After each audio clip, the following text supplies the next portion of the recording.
ناظرین، جب تم بغیر کسی وجہ سے خوشی محسوس کرو تو یقین کر لو کہ کوئی نہ کوئی کہیں نہ کہیں آپ کے لیے دعا کر رہا ہے۔ حضرت علی رضی اللہ تعالیٰ عنہ نے فرمایا، برے لوگوں کو اچھا کہنا بدترین گناہوں میں سے ہے۔ نفرت دل کا پاگل پن ہے۔ اگر خوش رہنا چاہتے ہو تو نہ کسی سے امید رکھو اور نہ شکوہ کرو۔ اگر دنیا بہترین جگہ ہوتی تو یہاں کوئی بھی روتے ہوئے پیدا نہیں ہوتا۔ کم ترین علم وہ ہے جو زبان پر رہے، بلند ترین علم وہ ہے جو کردار سے ظاہر ہو۔ تم جو گالی دیتے ہو اس سے تمہاری قبر میں ایک بچھو بن جاتا ہے۔ اگر تمہاری آنکھیں خوبصورت ہے تو تم دنیا سے محبت کرو گے۔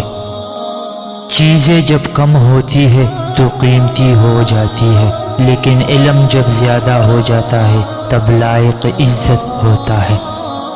پیسہ انسان کو اوپر لے جا سکتا ہے، لیکن انسان پیسہ اوپر نہیں لے جا سکتا۔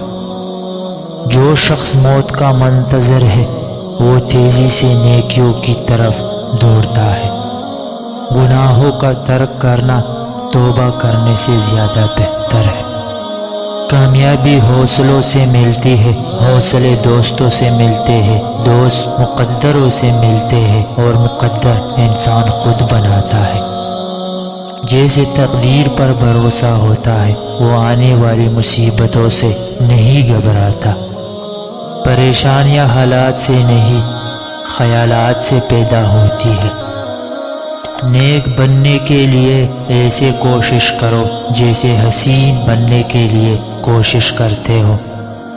جس سے حد سے زیادہ محبت ہو اس سے اتنی ہی نفرت بھی ہو سکتی ہے، کیونکہ خوبصورت شیشہ جب ٹوٹتا ہے تو خطرناک خنجر بن جاتا ہے۔